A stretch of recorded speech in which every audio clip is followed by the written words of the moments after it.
Ditunggu dieksekusinya kapan? Dieksekusinya kapan? Penangnya atau gimana? Oh, cuma sekarang ini pokok keren gitu. Biar terjadi lagi. Itu kita lagi berdua juga terus si Jipa datang kayak kuburan itu kayak sebuah kerajaan itu. Jadi pas jalan pamit berarti temennya datang. Jadi pokok keren juga nih. Bagus.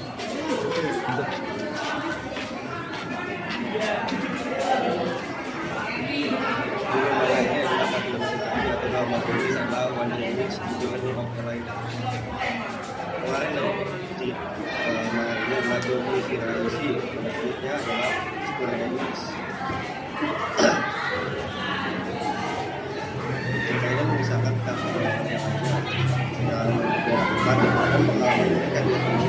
di setiap tempat yang dikunjungi. Cerita mengenai ini bisa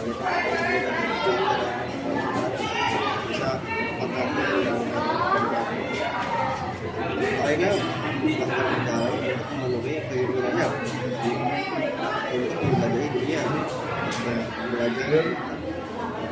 Kan udah nggak ada penonton, masih pernah di situ. Dari sering-sering dulu di depan bukan cuma malu tapi udah gitu. Kita udah nggak penonton, kadang-kadang yang bikin motor penonton. Jadi banyak yang nonton yang lewat.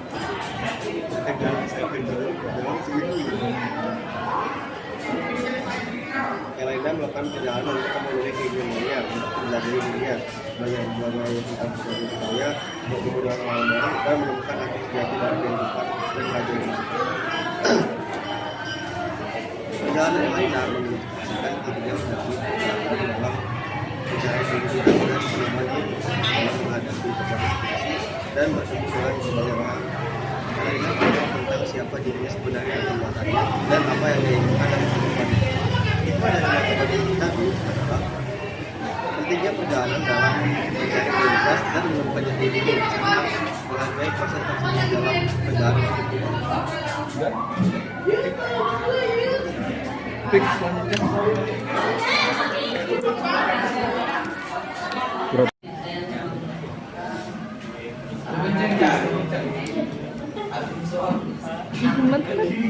Tapi bagus ceritanya.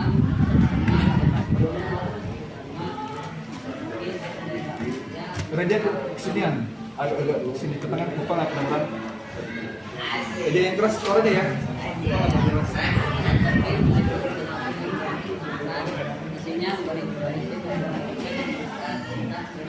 Ini kebal banget sih.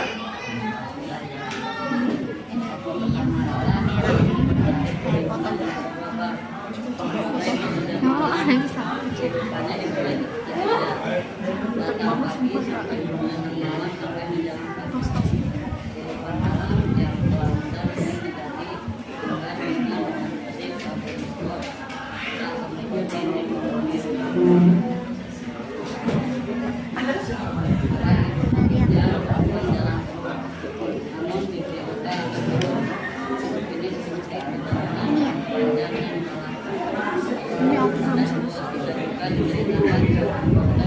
Tapi kamu lihat kan? Sebenarnya itu kamu yang sampai senyum. Nah nanti kamu tadinya mau ini cinta nih. Aku mau belajar. Iya belajar kamu Kalau udah 2 menit kasih tau bapak ya. iya. Bentar lagi. Biar. Kamu nungguin sekarang. Udah? Oke. Kalau Raja ini beda ya. Dia ininya milihnya kumpulan cerpen ya. Jadi banyak ceritanya banyak. Oke mungkin hikmahnya, pesan moralnya. Jadi apa? Kita tidak boleh mengikuti orang.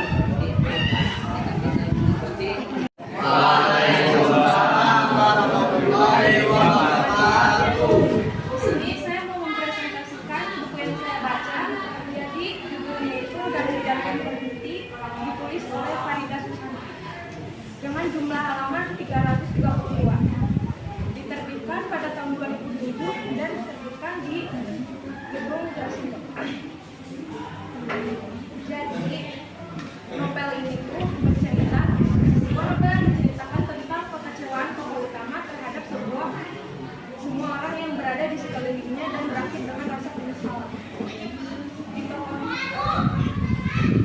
Tokoh utama dalam cerita ini yaitu Lea, yang merupakan seorang laki-laki yang Itu presentasi ya. Silakan. Kenapa? Nggak usah, lanjut aja. sebuah novel yang menceritakan tentang kekeluhan tokoh utama terhadap semua orang yang berada di sekelilingnya dan berakhir dengan rasa penyesalan. Ia dengan menyebut tokoh utamanya ada Leo dan Sugito. Di sini tuh menggunakan latar waktu yang pagi hari, siang hari, sore hari, dan juga malam hari.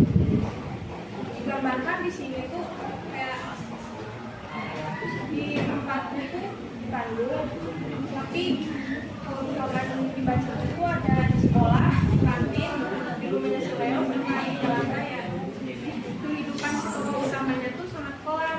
Ia tumbuh menjadi pribadi yang suka memberontak dan tidak penurut karena ia tumbuh di keluarga yang selalu bertengkar. Ya, jadi si tokoh utamanya ini berasal dari keluarga yang broken. Kedua orang tuanya sudah bertengkar dan mengakibatkan pria itu tumbuh menjadi pribadi yang suka memberontak. Dan dalam urusan pertemanan pun, ia sama sekali tak menganggap pertemanan antara ia dan teman-temannya adalah hal yang berarti. Baginya, kebaikan orang lain itu tak ada. Satu-satunya kebahagiaan yang ia miliki adalah diri, dan sampai akhirnya kebahagiaannya itu meninggal dalam kecelakaan. Pertemuan demi pertemuan berlalu. Akhirnya, dia bertemu dengan gadis yang bernama Siza. Gadis itu ternyata mendengar depresi akibat terus merasa bersalah pada kejadian masa lalunya yang tak pernah sengaja menabrak seorang gadis hingga meninggal. Diketahui, gadis yang telah ditabrak oleh kita itu ternyata adalah diri kebahagiaan. Jadi menurut saya pesan moralnya itu kita harus bisa mengontrol emosi sebelum sebuah penyesalan tiba, dan janganlah terus menyimpan rasa bersalah dalam diri. Semua yang terjadi adalah takdir dari Tuhan. Kita hanya perlu bersabar dan menerimanya dengan mengikhlaskan apa yang sudah terjadi.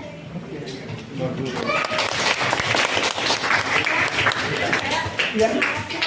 Ada pertanyaan sebelumnya? Tadi mungkin dari Novel ini berjudul Afrobeat yang ditulis oleh novel ini menceritakan seorang perempuan yang bernama Kinara yang percaya akan ramalan hitam. Kinara merupakan si peramal yang bekerja di sebuah majalah untuk memperoleh ramalan bintang dan menulis sebuah artikel. Kinara mendapatkan bakat sebagai peramal karena keturunan ayahnya seorang penulis dan ibunya seorang tarot trader. Untuk sebagian orang pasti dikejauh kalau setiap kejadian dihubungkan dengan ramalan bintang. Tapi lain halnya dengan Kinara. Kalau setiap ramalan bintang cocok banget sama kejadian yang dialami, apalagi soal asmara, bagi seorang Virgo seperti Kinara, enggak mungkin cocok dengan seorang Sagittarius. Hal ini dibuktikan dengan masa lalu Kinara yang memiliki seorang pacar yang berbintang Sagittarius. Dan apa yang terjadi? Hubungan percintaan yang pada awalnya Kinara banggakan ternyata lantas diangkat di tengah jalan. Kehidupan Kinara berbalik karena sosok laki-laki dengan senyum menawan yaitu Angga perlahan-lahan mencuri hati Kinara. Tapi ternyata Angga bernaung di bintang Sagittarius.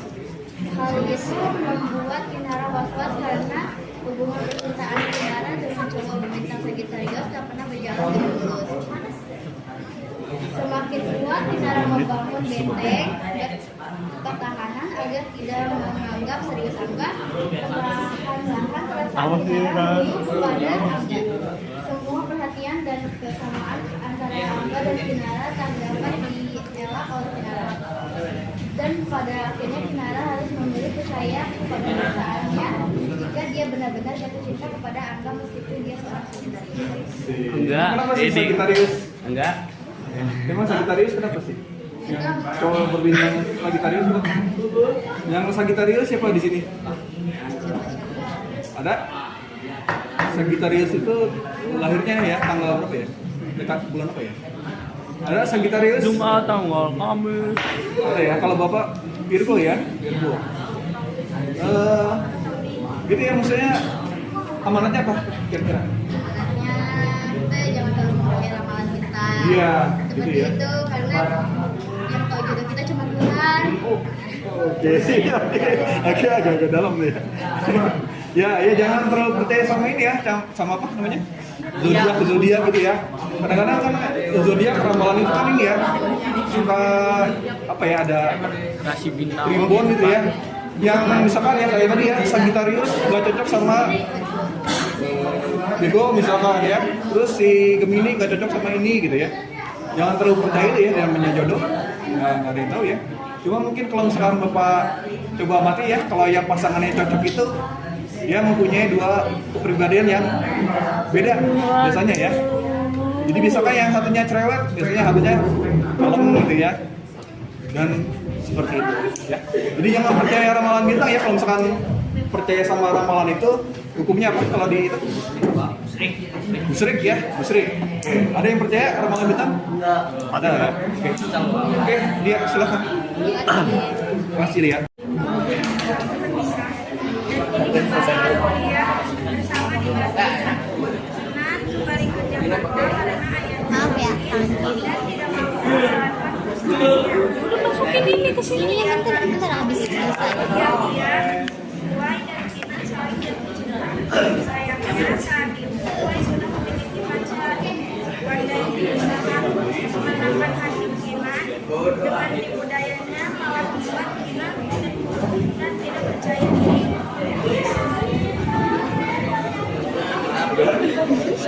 Ada pertanyaannya tadi judul ininya tuh?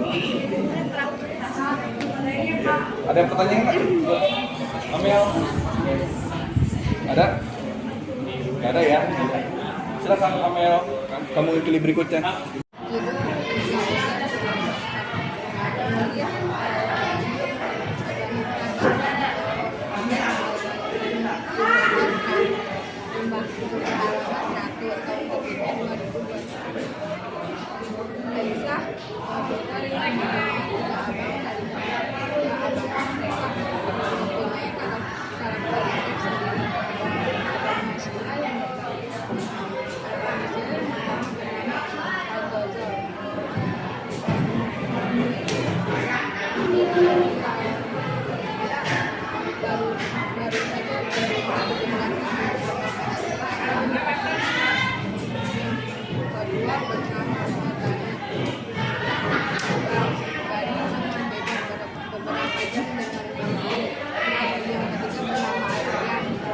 Hari ini lanjut lagi ya presentasinya ya.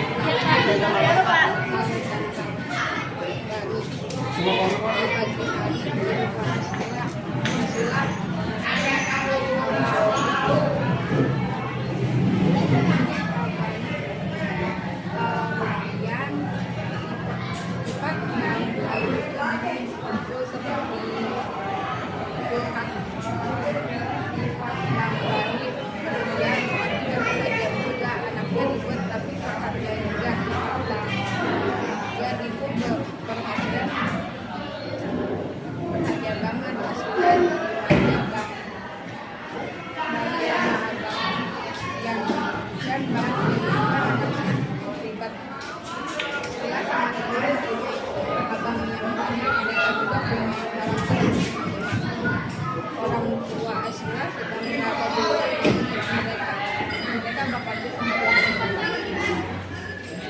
masih gergetan aja, masih gemeteran.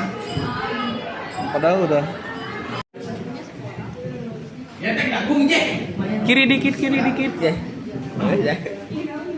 Hop.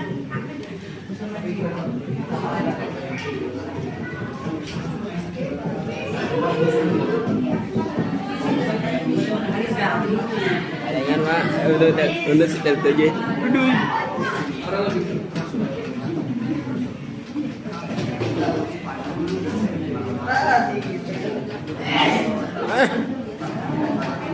Ayo buka baju hanya.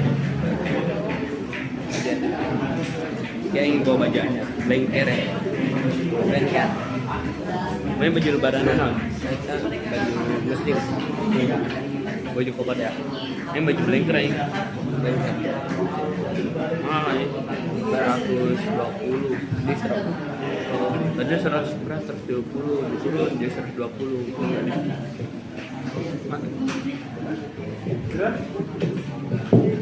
dibayar stiker. Oke, terus nama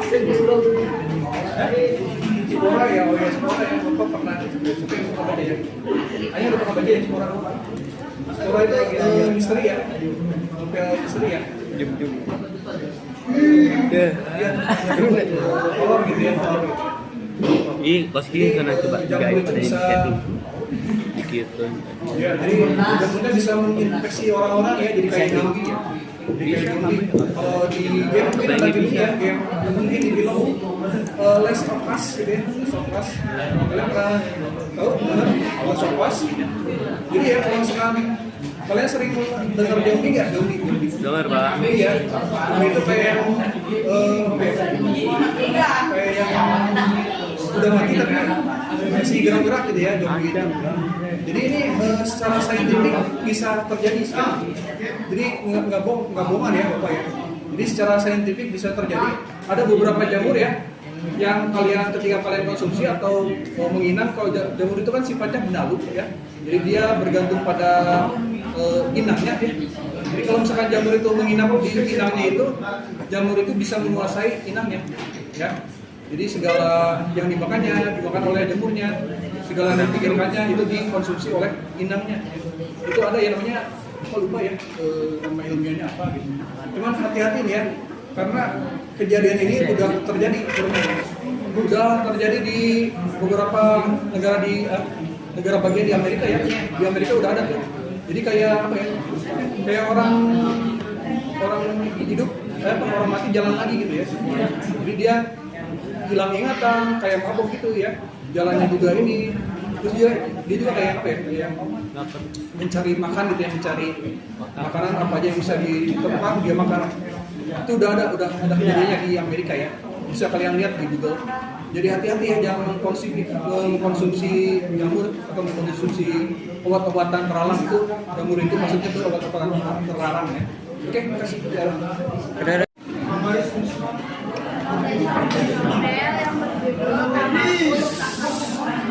Ditulis oleh Kamiluddin Aziz, menceritakan tentang Didi yang harus menjadi OB atau boy di perusahaan orang lain supaya mendapat kepercayaan dan bisa bekerja sama ayahnya. Buku yang terbit tahun 2015 ini sudah banyak yang menyukainya. Didi yang harus bekerja di orang lain ini malah bertemu dengan orang yang dia suka saat sekolah. Candu Raden, candu. Raden.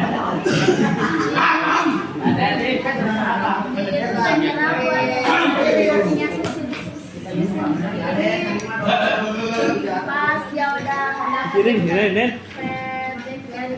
dari si Sindri, ini malah dapat kabar si Sindrinya mau nikah sama orang lain. Raden, iya Cina. Dan ternyata nggak jadi nikah gara-gara yang mau nikah sama dia ternyata udah punya istri sama anak. Bangga Leo mah. Jadi yang udah jauh sama si Sindri ternyata ketemu lagi. Terus si Didi sama si Sindri pacaran. Buset. Tapi belum nikah Pak. Kelebihan novel ini tuh percakapannya mudah dimengerti karena menggunakan bahasa sehari-hari, terus ada campuran-campuran bahasa Sundanya. Yang mau emosi sama kita sih harus baca ini. Soalnya ini mau aja sama si Atuh. makanya tuh jangan terlalu buta sama cinta sih. Jangan terlalu buta sama cinta. Jangan cinta buta ya. Cinta itu buta, Edan. Tapi ya kata lu cinta itu buta ya justru ya. Cinta yang buta. Jadi kita kalau kita lihat Oh iya, persiapan gede deh. Kenapa sih kamu suka sama si dia? Oh karena dia cantik, karena dia baik. Oh itu dari tampilannya. Kalau misalkan bapak, kenapa sih dia suka sama si itu? Dia tahu ya apa? Tapi kalau saya kerjaan dulu sih ya. Cinta-cinta. Cinta buta itu nggak baik ya. Terus Jangan pacaran sama yang udah bersuami atau yang udah beristri ya. Jangan sekarang kayak gitu ya. Kan jomblo masih banyak ya. Kenapa harus pacaran sama yang udah bersuami, udah yang beristri ya? Oke, terima kasih. Ya, silakan. Kalau beda, yo. Gitu banget. Adanya lah. Mana ada adanya? Saya murah bu. Murah. Tadi saya.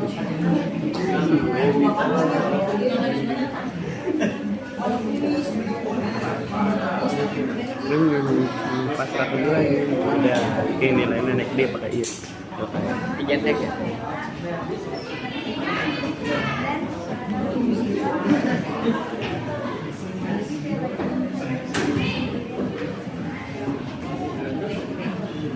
Terus pengobatan.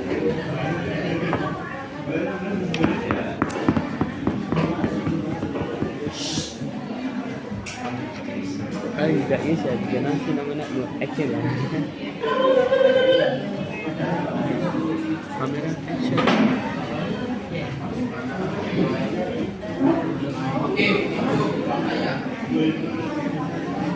Anehnya bila musim berganti neneng kotak.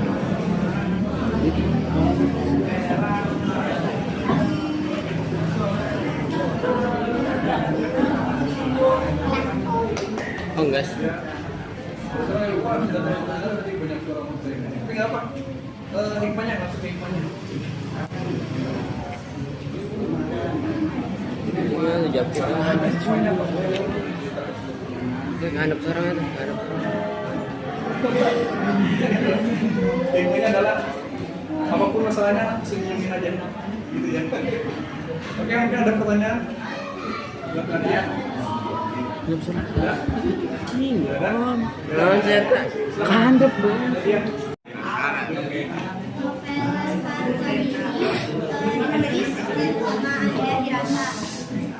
Novel ini bercerita tentang sekelompok anak yang berasal dari Belitung berjuang untuk mendapatkan pendidikan yang layak. Buku ini terbit tahun 2005.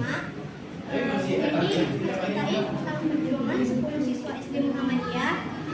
Siswa tersebut merupakan anak dari latar belakang sosial bawah. Terus juga SD Muhammadiyah ini sekolah paling tua di Belitung.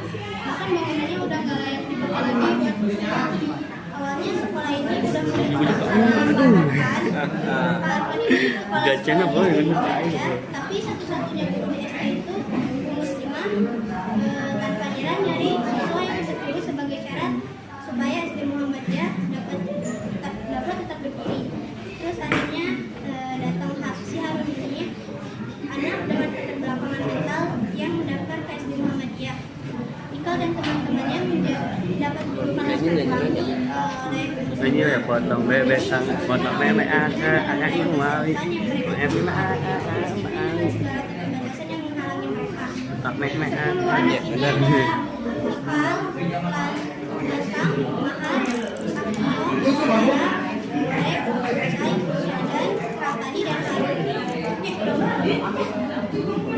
Kelebihan novel ini karena menceritakan tentang perjuangan anak yang mendapatkan dalam yang tinggi. Novelnya juga bisa dibaca kalau kita lagi kegiatan meditasi. Oke, ada pertanyaannya? Untuk ini? Jadi nggak ada? Nggak ada. Ini lagi coba, diceritain sedikit lagi. Diceritanya tentang 10 anak ya. Tapi mereka punya kelainan tuh, yang punya kekurangan apa? Ya? Oh, punya latar belakang sosial yang kalau emang Muhammadiyah gitu milih-milih kalau yang miskin harusnya kayak Tapi yang ini tuh paling tua di sekolahnya juga udah pada yang kenapa dia mau masuk ke Muhammadiyah? karena kan sekolah ini tadinya mau ditutupkan sama pengadilan sekolahnya, tapi ibu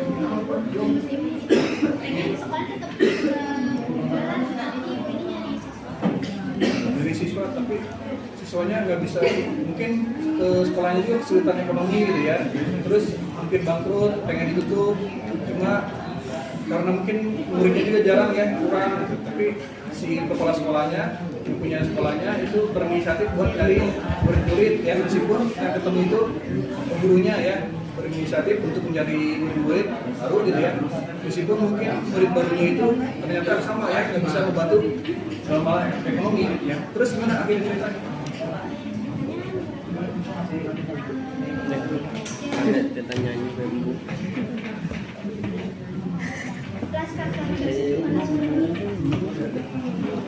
Iya, ini pas sama temennya dapat julukan Laskar Pelangi itu oleh rumah. Hal ini disebabkan oleh kegigihan dalam meraih masa depan yang mereka butuhkan dengan segala keterbatasan yang mengalami. Jadi meskipun kekurangan gitu ya, sekolahnya kekurangan dan lain sebagainya, hampir digusur gitu ya. Tapi karena keteguhan guru-guru dan murid-murid di situ, akhirnya ya mereka bisa melanjutkan pendidikannya ya. Kalau misalkan kalian pernah lihat film di Laskar Pelangi kan ada ya, Laskar Pelangi ada filmnya, nggak salah ya, ada lanjutannya ya. Ada lanjutannya yang mainin tuh Ariel Noah kalau nggak salah ya. Ariel Noah. Itu kan akhirnya mereka tuh yang sekolah dulu ya, yang kesulitan itu bisa kuliah gitu ya, kuliah mendapatkan beasiswa. Kenapa? Karena mereka pinter ya, karena pinter. Yang kedua adalah usahanya keras. Oke, mungkin itu ya hikmahnya ya.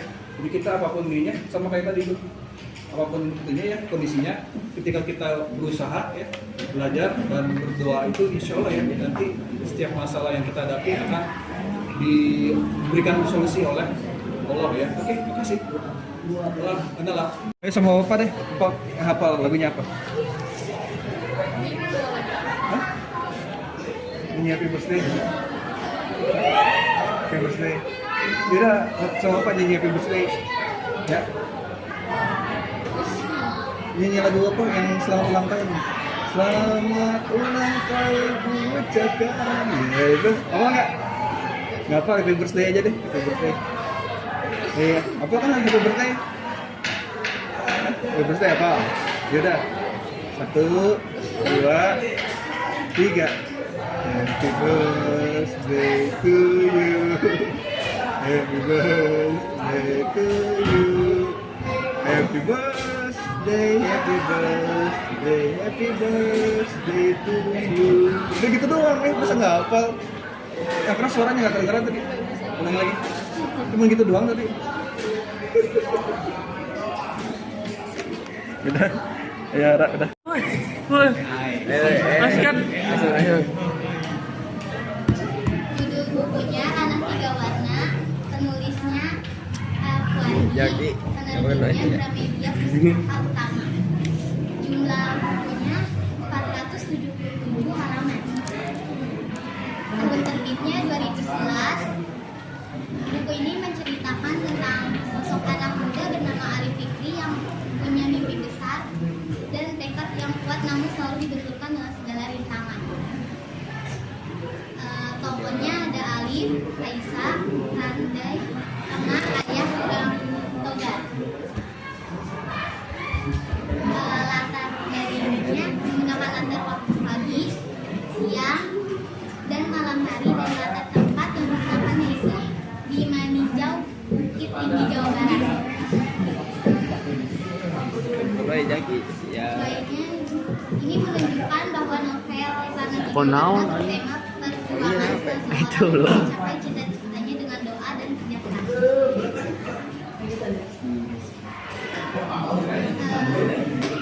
Beda ini. Ini Beda. latarnya itu di Jawa Barat, di Bandung, Jawa Barat, di Aman, Yordania, di Kanada.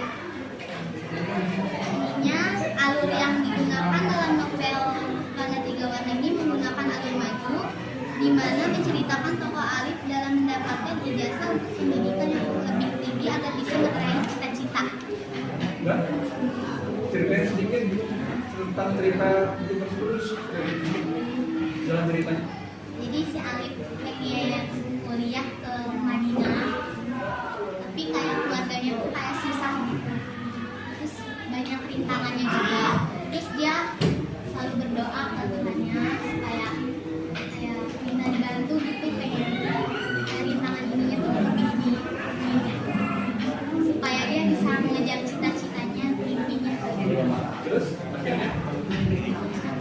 setelah dia berjuang gitu ya, nabung untuk buat kuliah ke Madinah, akhirnya alhamdulillah dia bisa lulus kayak dia mengejar cita-citanya dengan bekerja keras, doa, ikhtiar.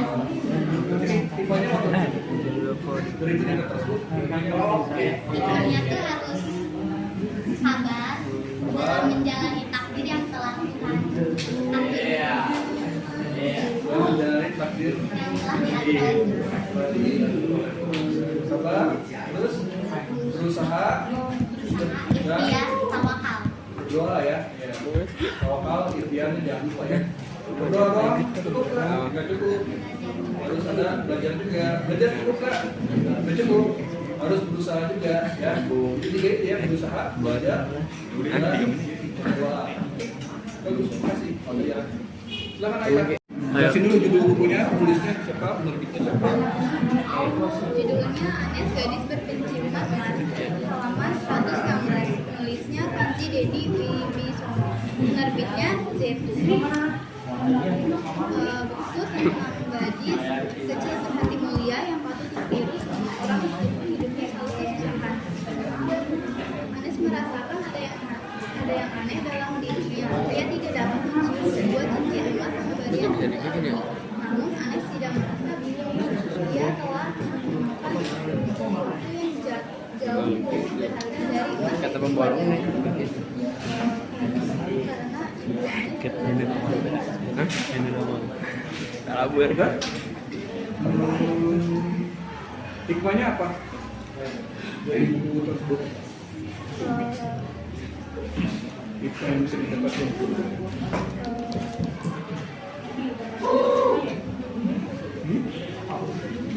Jangan jelasin gue apa jelasin kayak ini.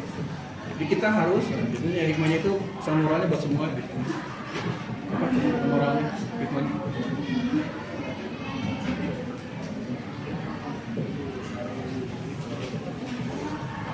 Anes tidak merasa bingung. Dia telah menemukan sesuatu jauh lebih berharga dari emas, yaitu keluarga.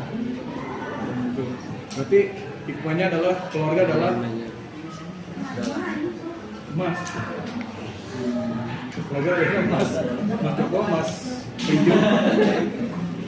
Apa? Berarti keluarga adalah harta ya, Mas itu harta. Keluarga adalah harta yang paling berharga ya. Kayak ini ya keluarga Cemara ya. Apa? Ingat tak lagunya? Apa ya? Udah lama. Harta Udah. yang paling berharga Harga adalah apa? keluarga. Paling berharga adalah keluarga. Nah mungkin bisa dilihat ya itu sinetron Keluarga Cemara, bisa lihat di YouTube mungkin ya, udah ada. Bagus ya itu ya. Jadi keluarganya sedang meskipun kesulitan gitu ya. Bapak kadang-kadang suka sering lihat gitu ya. Keluarga kesulitan ekonomi tapi dia itu karena saling sayang ya, saling melengkapi, saling mendukung gitu ya, suportif. Akhirnya mereka bisa keluar dari kemiskinan gitu ya, jadi orang yang sejahtera dan lain sebagainya. Kadang-kadang Bapak kalau misalkan ini ya, Bapak sering jumatan di masjid ini. Kalau Bapak lewat ini ya, suka ini ngelihat ini apa? Yang pengemis ibu-ibu pernah lihat nggak? Mungkin ada yang lewat sama juga ya. Pengemis ibu-ibu dia sering ngegendong anaknya. Di Bapak sering ini ya, ternyuh ya. Meskipun lagi ngemis gitu ya, lagi apa, bukan ngemis ya, apa? Ini sampah gitu ya. Pemulung gitu ya. Tapi sama anaknya gitu ya, anak ceweknya itu bahagia aja ya, digendong-gendong, ya, senyum-senyum, tawa-tawa. Yang mungkin ya kita yang cukup ekonominya belum bisa sampai segitu ya, ketawa-tawa bahagia gitu. Tapi mereka meskipun banyak kekurangan, tapi tetap bisa bahagia ya, ketawa. Jadi intinya hikmahnya adalah jangan lupa bahagia juga ya. Oke, bagus. Iya, Nggak ada nih. yang penting aja sedikit aja ya. Kasih waktu maksimal 3 menit ya. Jadi kalau udah 3 menit di stop. Kita belum jadi on kede. Ini buku yang ditulis oleh Cahaya Maharani menceritakan tentang Cakrawala, pria yang mengidap gangguan mental yang selalu ceria dan Judulnya apa? Not Me. Nah iya, judul apa? Judul bukunya adalah Judul bukunya Not Me. Buku ini buku yang ditulis oleh Cahaya Maharani menceritakan tentang Cakrawala, pria yang mengidap gangguan mental yang selalu ceria dan tersenyum. Buku ini terbit tahun 2021. 2021 sudah mendapat banyak peminat. Cakrawala yang mengidap gangguan mental. Saat Cakrawala kecil, Cakrawala dan keluarganya mengalami kecelakaan yang membuat ibu Cakrawala meninggal dunia. Semenjak kejadian itu, Ayah Cakrawala selalu menyalahkan Cakrawala sampai Cakrawala meninggal dunia. Kelebihan novel ini, pemilihan kata yang mudah dimengerti dan alur yang mudah dimengerti juga. Kalian bisa baca buku ini kalau mau nangis. Terus yang bagian yang menariknya dari buku tersebut apa? Bagian yang menariknya Cakrawala sih ya. Skip dong. Link, ya tuh, jangan 3 menit. Kok bisa tahu ganteng? Dikasih tahu karakternya di awal. Ya kan kalau digambarin nggak ada gambarannya. Misalkan ada yang unik dari Cakrawala apa?